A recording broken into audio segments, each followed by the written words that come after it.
구약성경 사사기 10장 6절부터 16절까지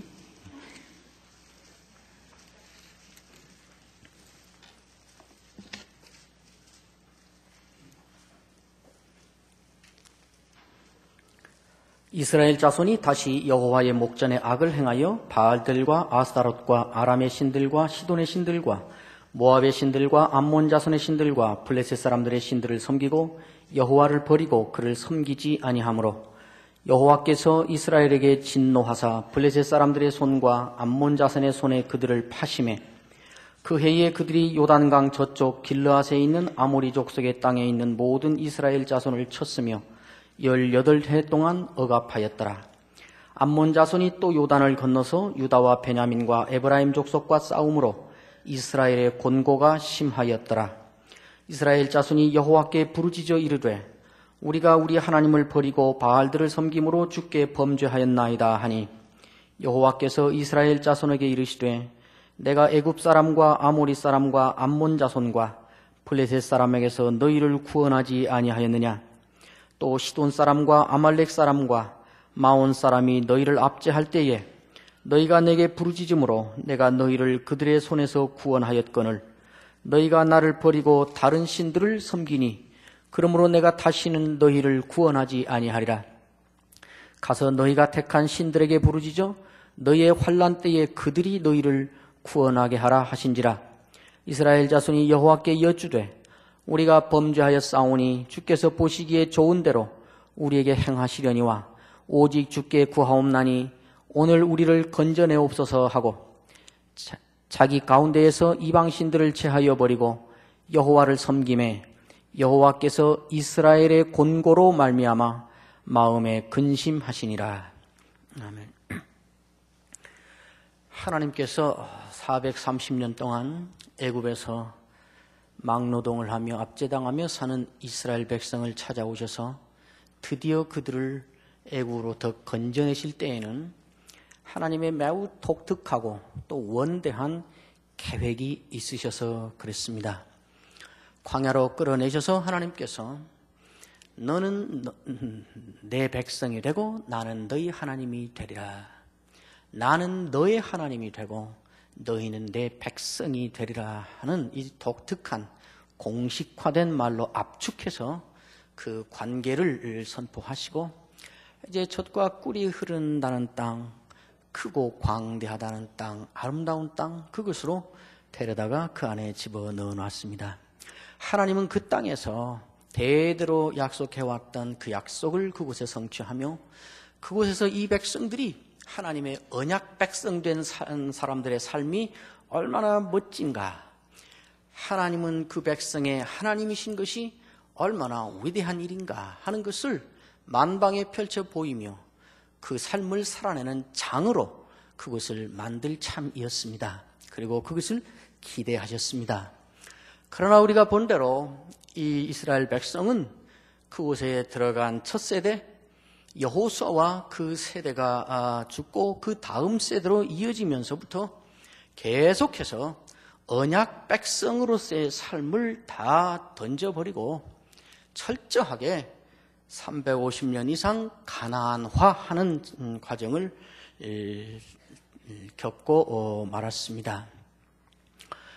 아마 낯선 곳에 와서 자기보다도 훨씬 강대한 그런 토착 기득권 세력에 둘러싸여서 그곳에서 살아남아야 되는 현실은 당장이고 그곳에서 번창케 하고 그곳에서 민족을 이루고 그곳에서 젖과 꿀을 먹는 삶을 살게 해주겠다는 하나님의 약속은 저 멀리 있는 불확실성이고 그런 가운데에서 이들이 우선 당장 해결해야 될 문제, 우선 당장 두려운 문제, 우선 당장 처리해야 되는 문제, 그리고 우선 당장 무서운 것, 피하는 것, 이렇게 살다 보니 점점 그렇게 되어 갔을 것임을 이해할 수 있습니다. 그러나 현실이 아무리 그러한다 할지라도 하나님의 언약을 가진 백성으로서 언약 백성의 삶을 팽개쳐 버리고 언약의 하나님을 팽개쳐 버리고 그렇게 사는 것은 매우 잘못한 일이었습니다.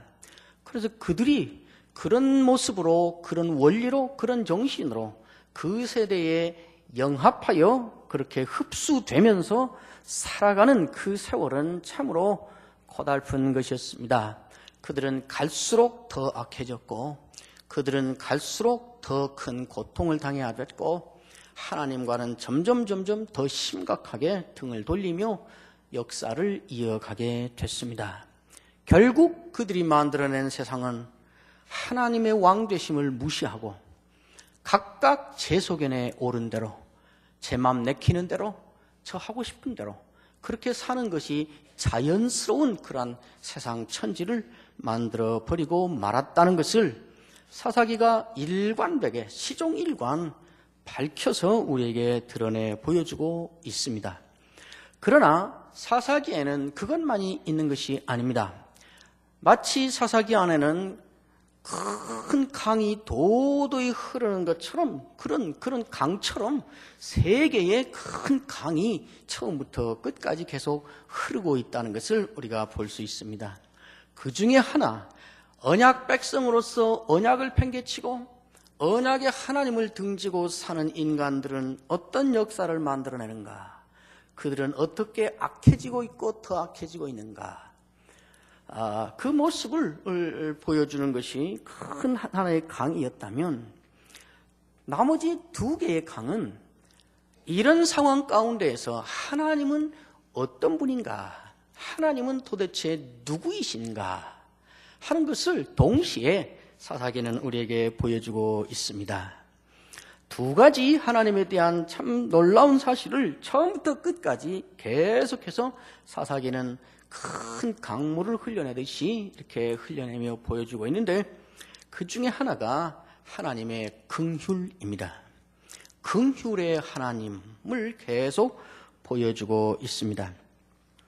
하나님은 이 사사시대를 지나면서 어떻게 이렇게 철저하게 배역하고 반역하고 떠나가는 이 사람들을 대하고 계시는가 하는 안목으로 사사기를 추적해 가다 보면 때로는 하나님이 참 답답하시다는 생각이 들 정도로 하나님은 고집스럽게 한 모습을 이렇게 유지하면서 계속 가고 있습니다. 이 백성들이 잘못하면, 이렇게 악을 행하면 하나님께서 계속해서 이들에게 벌을 내리십니다. 그래서 다른 주변의 강국들, 강한 족속에게 지배를 받아서 아주 혼쭐을 나게 합니다. 그러면 이들이 고통이 너무 심해서, 또 압제가 너무 처참해서 하나님께 부르짖습니다.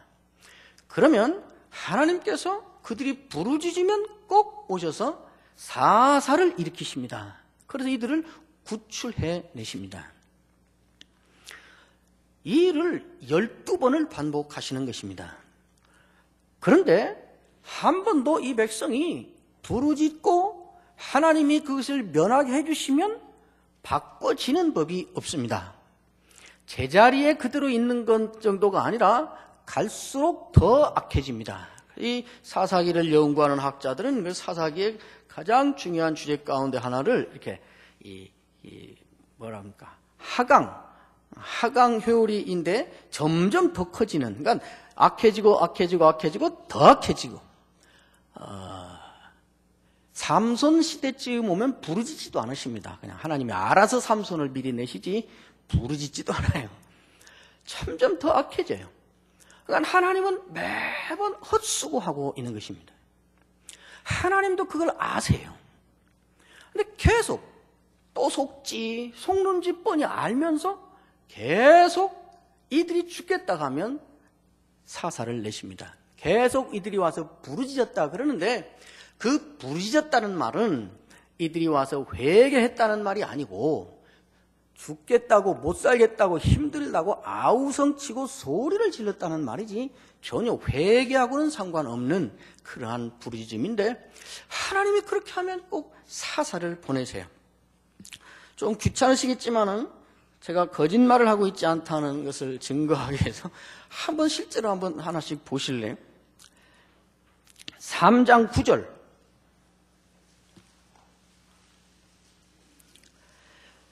이스라엘 자손이 여호와께 부르짖으니 여호와께서 이스라엘 자손을 위하여 한 구원자를 세워 그들을 구원하게 하셨다. 이것이 온니엘입니다.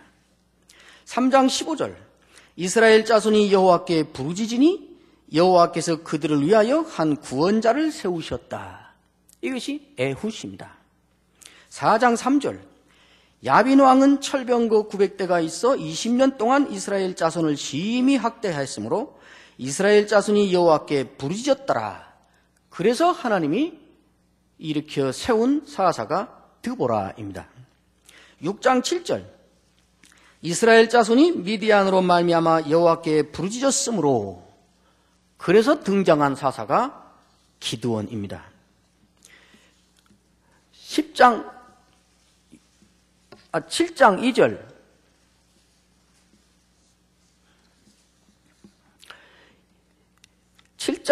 을 보시면 여호와께서 기드온에게 이르시되 너를 따르는 백성이 너무 많은즉 내가 그들의 손이 미디안 사람을 넘겨주지 아니하리니 이는 이스라엘이 나를 거스려 스스로 장하길 내 손이 나를 구원하였다 할까 함이라.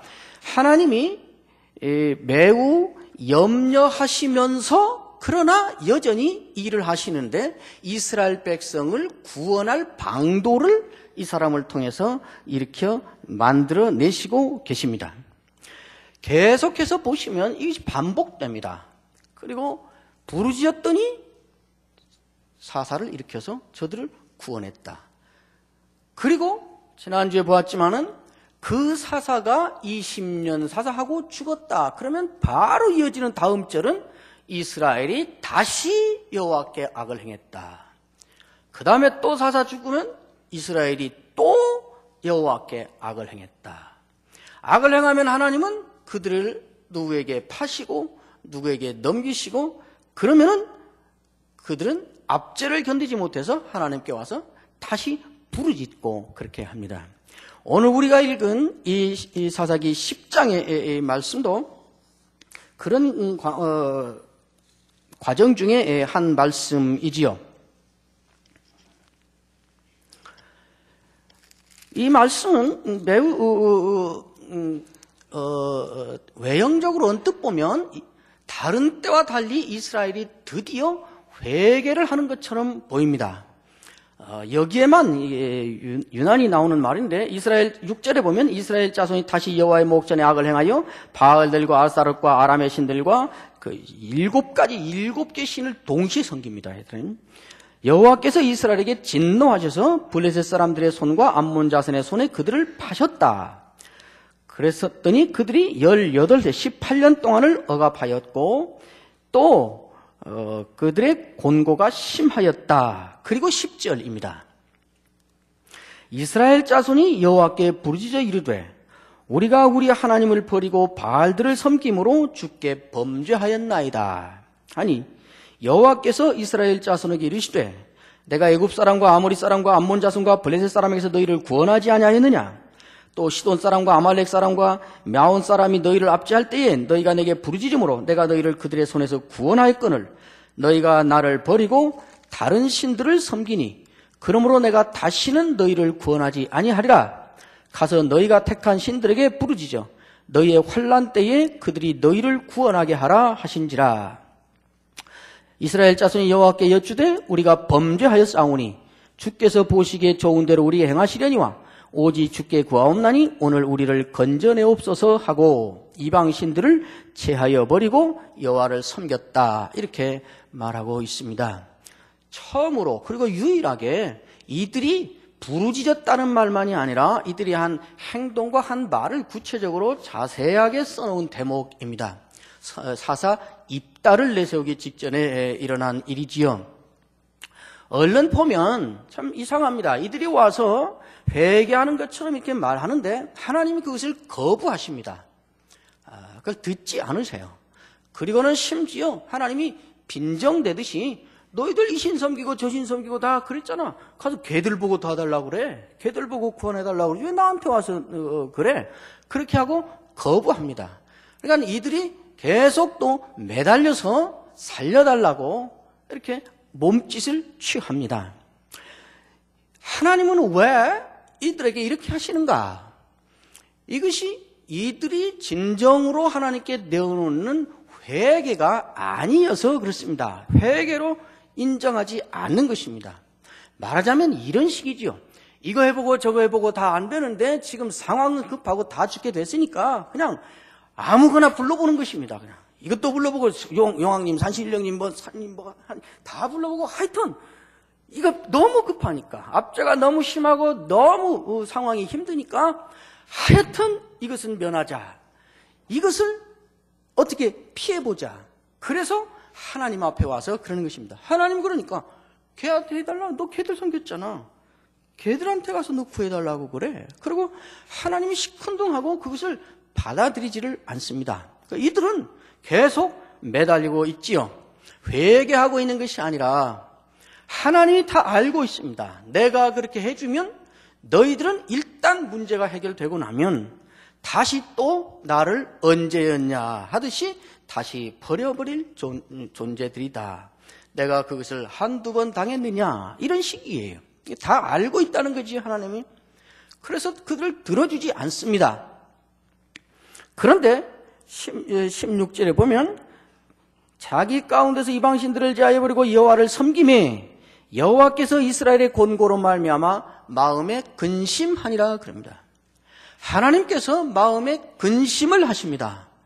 그리고 우리가 알듯이 이제 입다라는 사사를 이제 일으켜 세우시는데 하나님이 여기서 마음에 근심이 생긴 이유는 무엇인가?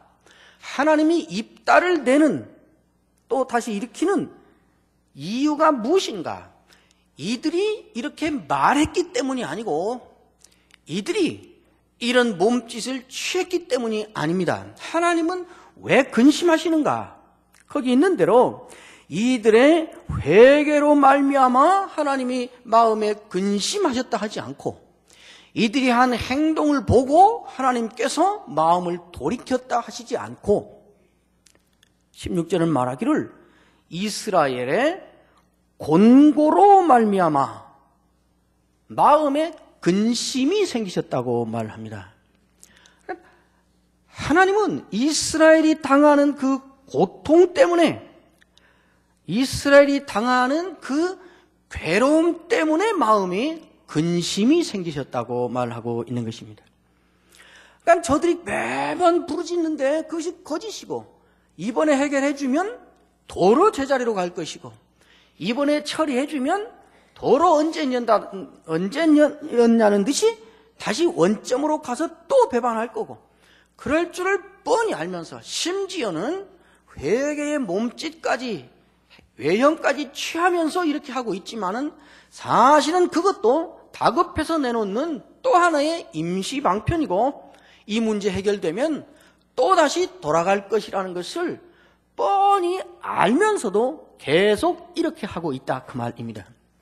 그렇게 하는 이유가 무엇인가? 하나님이 어리숙해서 저들에게 깜빡 속아서 그렇게 하고 있는 것이 아니고 하나님이 혹시나 이번에는 돌이킬까 하는 일말의 기대를 가지고 그렇게 하는 것이 아니고 한마디로 하면 저들이 고생하는 것이 저들이 저렇게 고통당하며 신음소리를 내고 아파하고 괴로워하는 것이 불쌍해서 그랬다는 것입니다. 저들이 너무 딱해서 하나님이 계속 속는 줄 알면서도 저들이 변하지 않을 거라는 것을 알면서도 계속 그래 오셨다고 말하고 있는 것입니다. 사사기는 끝까지 하나님을 이렇게 우리에게 내세워 제시하고 있습니다.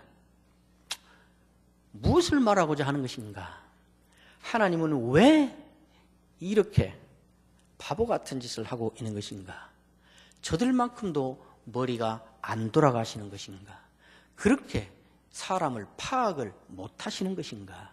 그것이 아니고 저들이 불쌍해서 그렇다고 말씀하는 것입니다. 이것이 하나님의 긍휼입니다. 하나님의 긍휼 때문에 저들은 계속해서 그렇게 가고 있지만은 하나님의 긍휼 때문에 하나님은 이들을 계속해서 건져내고 또 속고 건져내고 또 섞고 하는 역사를 이렇게 오랜 동안 해오고 있다는 것입니다. 이것이 이 백성들이 완전히 망하지 않고 삶을 계속 유지하며 살아나가게 하는 가장 결정적인 그 근거였습니다. 하나님의 긍휼이었습니다. 호세아서 11장 1절에서 9절까지 가면 우리가 그걸 배운 지 몇 주 안 되니까요. 한번 다시 가보시죠.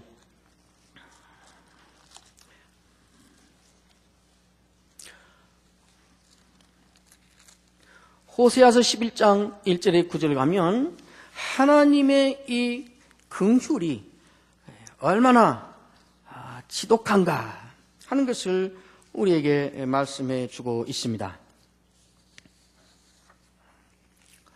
이스라엘이 어렸을 때에 내가 사랑하여 내 아들을 애굽에서 불러냈거늘 선지자들이 그들을 부를수록 그들은 점점 멀리하고 바알들에게 제사하며 아로새긴 우상 앞에서 분향하였느니라. 그러나 내가 에브라임에게 걸음을 가르치고 내 팔로 안았음에도 내가 그들을 고치는 줄을 그들은 알지 못하였도다. 내가 사람의 줄 곧 사랑의 줄로 그들을 이끌었고 그들에게 대하여 그 목에서 멍에를 벗기는 자같이 되었으며 그들 앞에 먹을 것을 두었노라. 그들은 애굽 땅으로 되돌아가지 못하겠거늘 내게 돌아오기를 싫어하니 아수르 사람이 그 임금이 될 것이라. 칼이 그들의 성읍들을 치며 빗장을 깨뜨리 없이 하리니 이는 그들의 계책으로 말미암음이니라. 내 백성이 끝끝내 내게서 물러가나니 비록 그들을 불러 위에 계신 이에게로 돌아오라 할지라도 일어나는 자가 하나도 없도다. 에브라임이여 내가 어찌 너를 놓겠느냐? 이스라엘이여 내가 어찌 너를 버리겠느냐? 내가 어찌 너를 아드마같이 놓겠느냐? 어찌 너를 스보임같이 두겠느냐? 내 마음이 내 속에서 돌이켜 나의 긍휼이 온전히 불붙듯 하도다. 내가 나의 맹렬한 진노를 나타내지 아니하며 내가 다시는 에브라임을 멸하지 아니하리니 이는 내가 하나님이요 사람이 아님이라. 내 가운데 있는 거룩한 이니 진노함으로 내게 임하지 아니하리라. 보시는 대로 하나님은 이들을 어릴 때부터 계획을 가지시고 보살피시고 기르시고 가르치시고 이끄셨습니다. 그리고 이들이 범죄할 때도 자기들이 또 느끼지 못하는, 자기들이 알지도 못하지만은 그러나 하나님은 그들을 다 보호하시고 보존하시고 이끄시고 사랑을 베푸셨습니다. 사랑의 줄로 이끌었다, 그렇게 말씀하고 있습니다. 이것이 하나님께서 이 백성들에게 한 일이었습니다. 이 백성들이 그걸 받고 하나님께 한 일은 무엇인가? 계속 하나님을 알아보지 못하고 5절에 있는 대로 하나님께로 돌아오기를 싫어하고 7절에 있는 대로 계속해서 끝끝내 하나님께서 물러가는 일을, 하나님을 점점 더 멀리 가는 일을 했습니다. 물론 이 일은 우리가 지금 보고 있는 사사시대에 있던 일은 아니고 그보다 훨씬 오래 있는 일이지만은 똑같은 일이 지금 반복되고 있는 것입니다. 하나님은 이들에게 온갖 호의를 베푸시고 인애를 베푸시고 이끄시고 은혜를 베푸시고 그러는데 그걸 받고 이들이 하나님께 내어놓는 것은 계속 반역이고 배역이고 더 멀리 떠나가고 더 도망가고 그러는 것이었습니다. 이런 일이 반복되는 와중에 하나님이 내리시는 결론이 무엇인가? 그것이 8절과 9절입니다. 8절에 말하기를 내가 어찌 너희를 포기할 수 있으며 내가 어찌 너희를 놓겠느냐? 그리고 내 속에서 긍휼이 불붙듯 한다. 그리고는 하나님이 결심을 해버리십니다. 9절에 내가 다시는 너희들을 징계하지 않고 멸하지 않겠다. 그리고 결심을 합니다. 그런데 하나님이 이렇게 당장 진멸을 해버리고 다 없애버리고 그래도 할 말이 없고 그것이 당연한 이런 상황인데 왜 여전히 이들을 놓을 수 없고 이들을 포기할 수 없고 끊어버릴 수 없고 내가 이제 너희를 징계하지 않겠다라고 속에서는 긍휼이 불타오르고 하나님이 내리는 결론은 내가 다시는 너희를 징계하지 않겠다, 이런 정반대의 결론을 내리시는가? 우리 박 목사님은 이거 강의하시면서 이것을 아버지의 사랑이라, 긍휼이지요. 그렇게 말씀하셨는데 이유를 댑니다. 왜 그러는가? 왜 그러는가? 그렇게라도 이들을 붙잡고 있어야 써먹을 만한 곳이 있어서도 아니고, 그나마도 그렇게라도 쟤들이 없으면 무슨 아쉬운 것이 있어서가 아니고, 이유는 하나입니다. 이런 처지인데도 그들을 오히려 징계하지 않겠다고 하나님은 결심을 해버리는 이유가 하나입니다. 9절 하반절에 이는 내가 하나님이요 사람이 아님이라. 나는 하나님이고 사람이 아니기 때문에 이렇게 하신다고 말씀합니다. 여기 사람이라는 것은 무엇이고 하나님이라는 것은 무엇인가?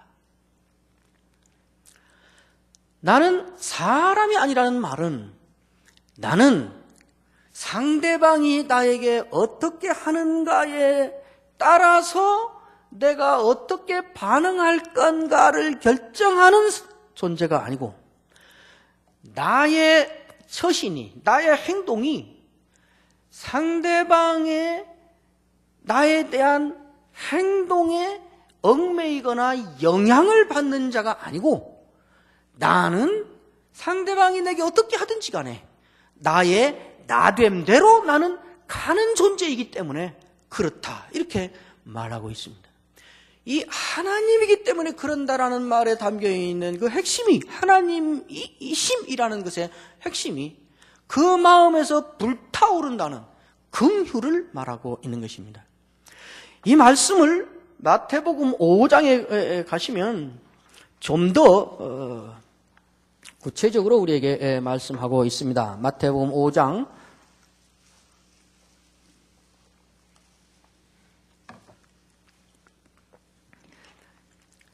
43절입니다. 43절에서 48절까지.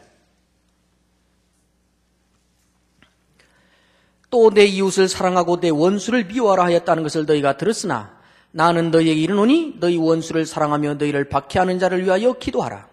이같이 한즉 하늘에 계신 너희 아버지의 아들이 되리니 이는 하나님이 그 해를 악인과 선인에게 비추시며 비를 의로운 자와 불의한 자에게 내려주심이라. 너희가 너희를 사랑하는 자를 사랑하면 무슨 상이 있으리요? 세리도 이와 같이 아니하느냐? 또 너희가 너희 형제에게만 무난하면 남보다 더하는 것이 무엇이냐? 이방인들도 이같이 아니하느냐? 그러므로 하늘에 계신 너희 아버지의 온전하심과 같이 너희도 온전하라. 이 결론은 하늘에 계신 너희 아버지의 온전하심과 같이 너희도 온전하라 하시는 말씀인데, 그 앞에서 이웃을 사랑하라 하는 말씀을 하셨습니다. 그러면서 너희가 너에게 잘해주는 사람이니까 잘해주고, 너를 알아주는 사람이니까 너도 그를 알아주는 정도라면은 그 정도를 위해서 굳이 하나님의 아들이 될 필요는 없다. 그것은 하나님의 아들이 전혀 아닌 이방인들도 그 정도는 다 한다. 그러면서 하나님을 말합니다. 하나님은 자기에게 자기 말을 안 듣고 악을 행한 애들이라고 그래서 빚을 안 주고, 너희들이 인마 빚 안 줘.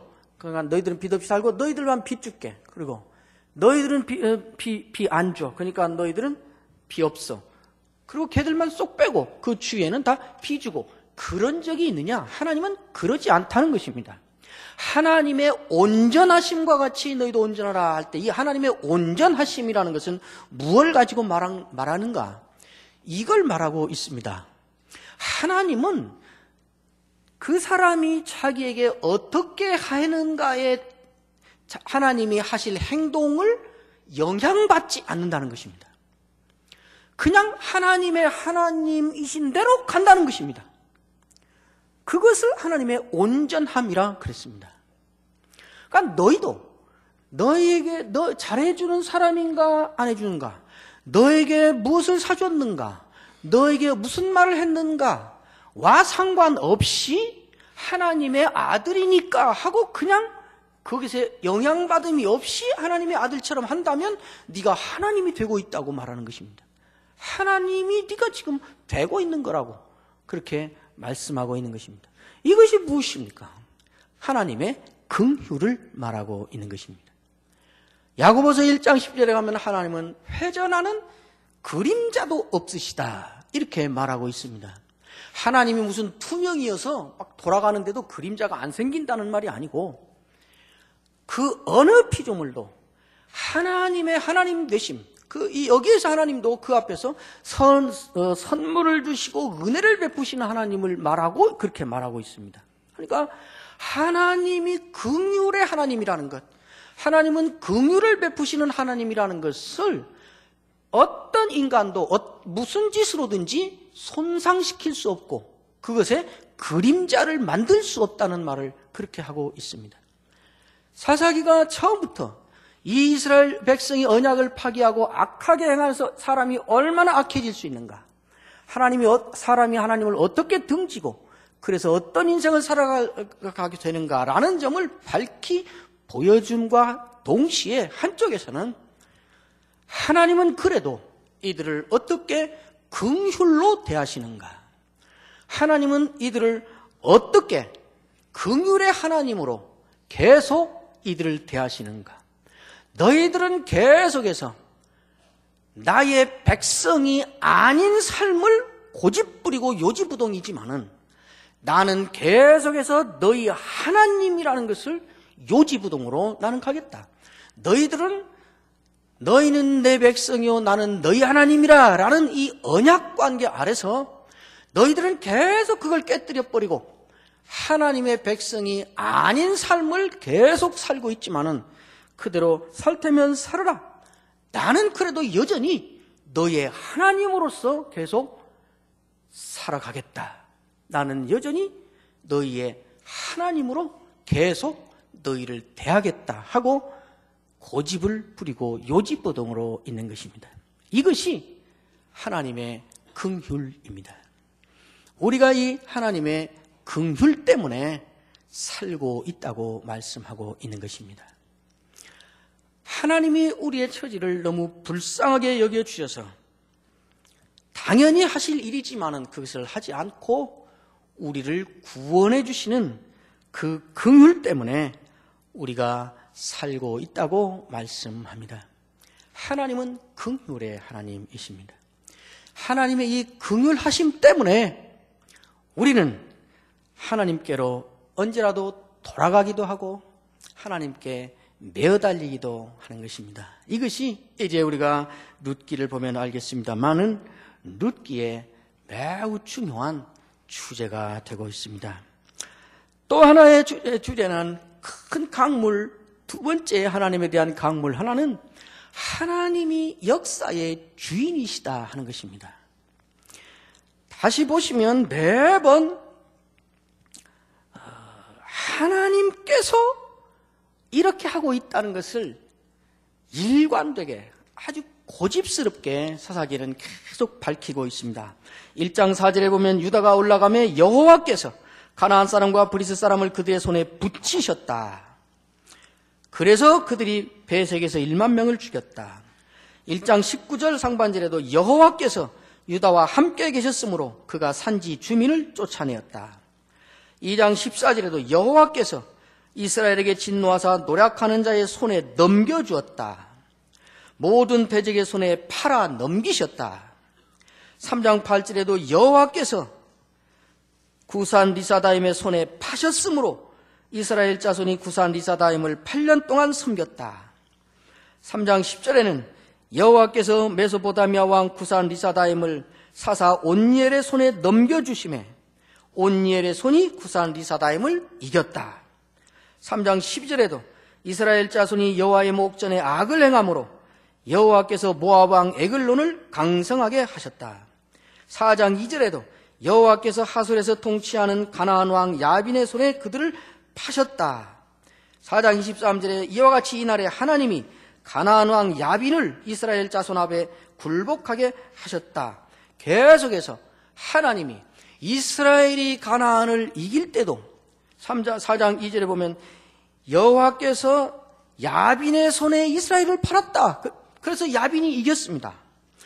23절에 보면 하나님이 이스라엘 자손에게 야빈을 팔았다. 그래서 이스라엘이 이깁니다. 그러니까 이스라엘이 이길 때도 하나님이 그를 이기게 해주셔서 이겼고, 다른 족속이 이스라엘을 이길 때도 여호와께서 그들을 이들에게 넘기셔서, 이들에게 팔으셔서 그렇게 됐다고 끝까지 계속 말씀하고 있습니다. 기드온 사건에 가서는 하나님이 했다는 것을 혹시라도 오해할 수 있는 여지를 없이 하기 위해서 숫자를 최소한으로 줄여버리는 그런 장치까지 만드시면서 그렇게 하십니다. 사사기가 우리에게 보여주는 것은 계속해서 하나님이 역사하고 있다. 겉으로는 쟤들이 힘이 세서 얘를 이긴 것 같고, 겉으로는 얘가 강하고 전술이 뛰어나서 얘를 이긴 것 같지만은, 표면에 그렇게 나타난 그 뒤에는 하나님이 그렇게 결정하셔서 된 일이라고 계속 처음부터 끝까지 그 사실을 밝히고 있습니다. 하나님이 주권적으로 개입해서 일어난 일이다. 하나님이 절대 주권을 가지고 그 주권대로 역사하셔서 그 역사가 이렇게 진행되고 있다 하는 것을 말씀하고 있습니다. 역사는 하나님의 계획에 따라 하나님이 원하시는 대로 반드시 진행되게 되어 있다는 선언을 이렇게 하고 있습니다.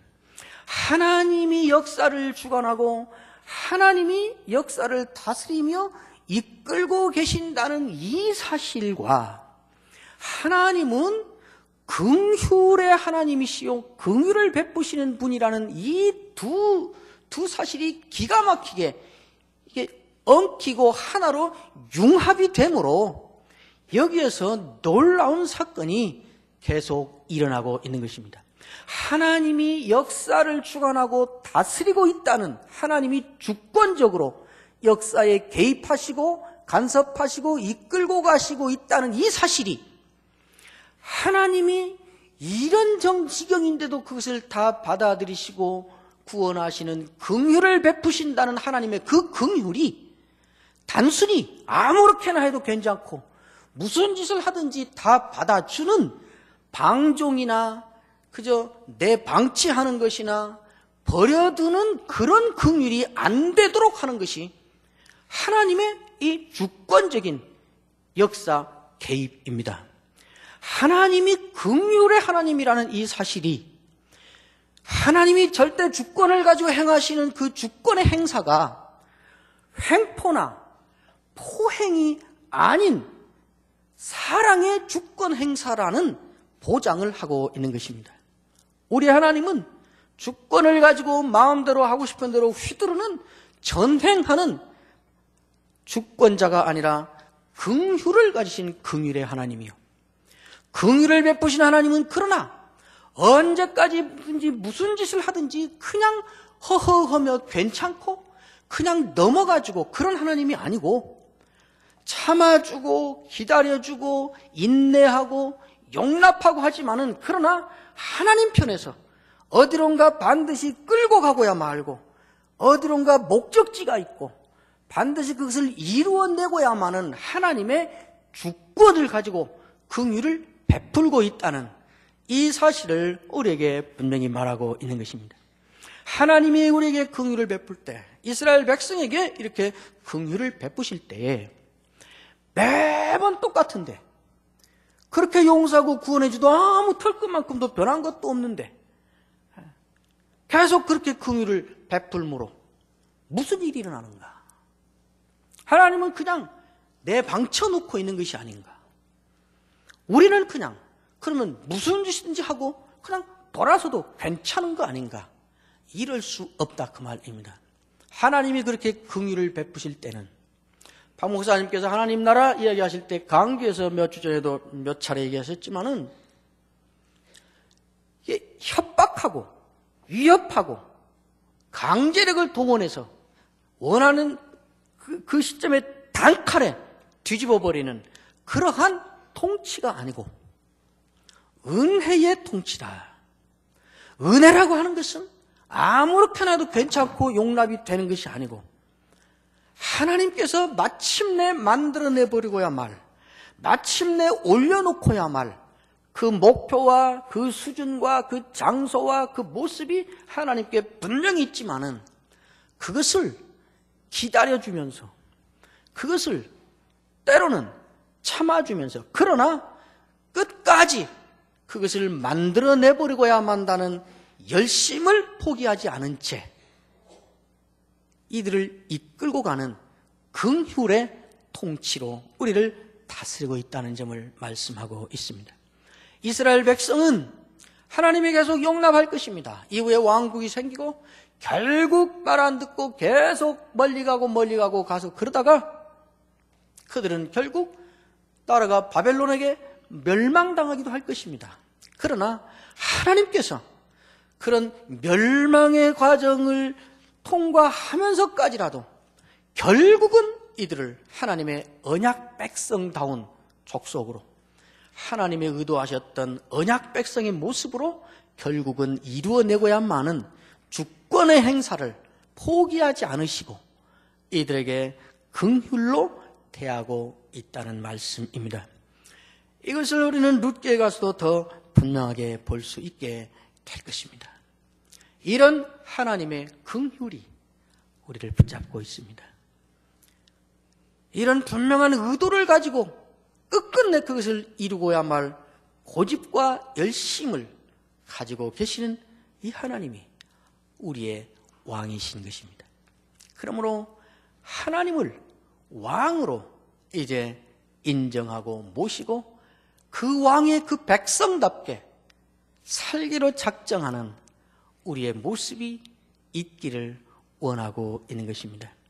하나님을 왕으로 모시고 사는 것은 사실은 그렇게 어려운 일 아닙니다. 많은 사람들이 이런 세대에 모두가 이렇게 사는데 하나님을 왕으로 모시고 하나님의 백성다운 삶을 사는 것은 이 시대에는 너무 어렵다고 그렇게 말합니다. 그것은 거의 불가능하다고 말하면서 자꾸 가나안화되는 길을 택해서 가고 있습니다. 그러나 하나님을 왕으로 모시고 사는 것, 하나님을 왕으로 모시고는 사는 백성으로 사는 것은 그렇게 불가능한 것도 아니고 그렇게 어려운 것도 아닙니다. 하나님을 왕으로 모시고 사는 것은 여러 면에 있어서 때때로 우리를 너무 행복하게 합니다. 그리고 우리를 너무 여유 있게 만들기도 합니다. 가정에서도 그렇고 사회에서도 그렇습니다. 특별히 가정에서 하나님을 왕으로 모시고 사는 가정을 이루어가며 산다는 것은 너무나 멋지고 재미있습니다.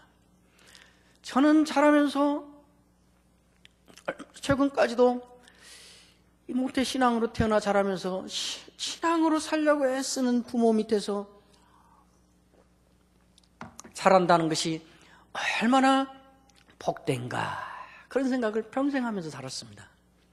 4, 5년 전부터는 아니 신앙으로 사는 자식을 키우는 부모로 산다는 것이 얼마나 복된가 이런 생각을 조금씩 하게 됐습니다. 가만히 해보니까요. 자녀와 부모가 어떤 문제로 극한 대립을 하게 됐을 때 하나님을 왕으로 모시고 사는 가정에서는 자식과 부모가 싸움은 하지만은 끝장내는 데까지는 갈 수가 없어요. 가지를 않더라고요. 왜냐하면 다 알아요. 아버지는 저도 한 4, 5년 전에 우리 아이하고 한 번 싸움을 해봤는데요. 평생 아니고 한 번 했어요. 내가 볼 때, 내가 인생의 선배로 볼 때, 목회자로 볼 때, 나이 든 사람으로 볼 때 분명히 그건 잘못이에요. 우리 아이는. 그건 엄청 고생하는 길로 가는 것이고 잘못된 길이에요. 근데 자기가 그 세대의 가치관으로 볼 때는 자기가 맞다는 거예요. 내가 볼 때 너는 위험한 세대고 우리 아이가 나를 볼 때는 저건 끝난 세대예요. 말이 안 통하는 세대예요. 그 대립을 해요. 한 1년 이상 대립을 하고 다투고 싸우고 다투고 말싸움하고 그러는데 둘 다 마지막 말은 못해요. 왜냐하면 이게 좀 뒤가 결리는 게 있어요. 우리 위에 이 상급심인데 우리 이게 지방법원 아니면 고등법원인 거예요. 근데 대법원이 있단 말이죠. 이 하나님도 이렇게 생각할까? 하나님 생각에는 내가 틀릴 수도 있는데 나도 그 생각을 하고 쟤도 그 생각을 해요. 그러니까 끝까지 내가 맞다고 우겨서 갈라설 수는 없어요. 둘 다 우리는 하나님을, 여러분 가정도 그렇잖아요. 하나님을 왕으로 모시고 산다 하니까 내 의견이 최종이 아니고 마지막 최종 결정을 하는 높은 분이 또 있다, 내 위에 따로 있다 하니까 그것 가지고 너는 내 자식 아니야, 당신은 내 엄마 아니야, 내 아빠 아니야, 나 나갈래, 이럴 수가 없어요. 하나님을 왕으로 모시고 사는 가정에 놀라운 복이겠다 그런 생각이 들었습니다. 자식을 키우는데도 하나님을 왕으로 모시고 사는 가정의 부모는 여유가 있습니다. 막 다퉈요. 말을 안 들어요. 마지막에 갈라서지 않고 마지막 카드가 있어요. 혼자서 아들하고 문제를 스스로 해결하는 거죠. 딸하고 문제를 스스로 해결하세요. 내가 저 아이를 사랑하는 것보다 하나님이 저 아이를 더 사랑하신다. 하나님은 왕이니까. 저 아이도 하나님의 백성이고 하나님이 저 아이의 왕이시기도 하니까. 그 여유가 생겨요. 자녀의 갈등에서. 아이가 심히 어려운 그런 일을 당하고 있을 때 대책이 없잖아요. 그럴 때 그래. 예, 너는 알지? 네가 너를 사랑하는 것보다 하나님이 너를 더 사랑하신다는 거 알지? 그럼 매우 놀라운 위로가 될 수 있습니다. 하나님을 왕으로 모시고 살도록 우리 아이들을 가르치는 것이, 내가 그렇게 살고 그 신앙을, 그 여호와 신앙을 우리 아이들에게도 물려주는 것이, 우리가 죽고 없어진 후에도 우리 아이들이 정말 행복하게 인생을 사는 가장 확실한 길이라고 저는 확신합니다. 우리 둘째 아이가 유학을 한 3년 전에 갔는데 유학 가긴 첫날 제가 앉혀놓고 예배를 드리고 그 말을 했습니다. 제가 뭐 군대를 가거나 유학을 가거나 뭘 하면 저희 아버지가 꼭 앉혀놓고 예배 드리고 이렇게 성경 한마디씩 해주셨으니까 이제 저도 그것을 보고 배운 게 있으니까 저희 아들한테 하죠. 유학 가기 전에 둘째 아이는 를 앉혀놓고 했어요. 얘는 진짜 저하고 대립을 많이 한 아이인데, 딸이니까 뭐 명예훼손으로 고발하지 않겠지 이렇게 말해도 자, 예배 드리고 그랬습니다. 예, 너는 앞으로 두 방만 조심하면 위대한 인생을 살게 될 것이다. 그 두 방이 뭔가? 첫째, 방자하지 말고. 방자한다는 것이 무엇인가? 네 인생에 네가 주인이 되려는 것이야. 네가 왕이 되려는 것이야. 방자한 것은 하나님 앞에 교만해지는 것이야. 방자하지 말고. 나머지 또 한 방은 무슨 방인가? 방탕하지 말고. 왜 방탕하기라는가?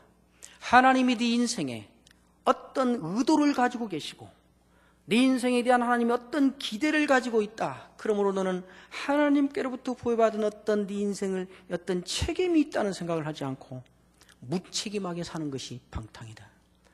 방자한 것과 방탕한 것, 이 두 방만 너는 조심하면 위대한 인생을 살 것이다. 네 현실이 어떻든지 간에.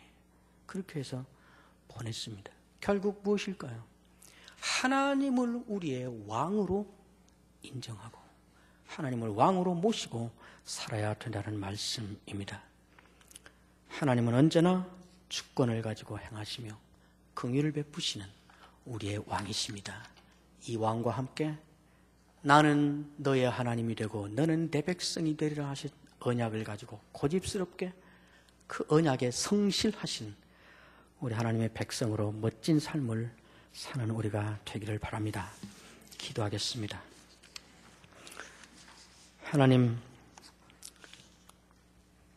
하나님이 우리의 왕이십니다.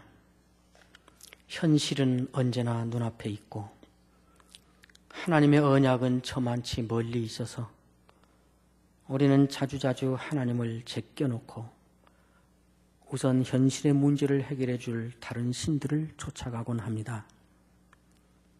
하나님 불쌍히 여겨주시고 긍휼로 우리를 감싸 주셔서 우리를 세워주시고 하나님 끝까지 우리 원하는 대로 우리 소견에 좋은 대로 가버리도록 놓아두지 마시고 하나님의 주권을 행사하셔서 우리 인생에 간섭하여 주시옵소서. 예수님의 이름으로 기도하옵나이다. 아멘.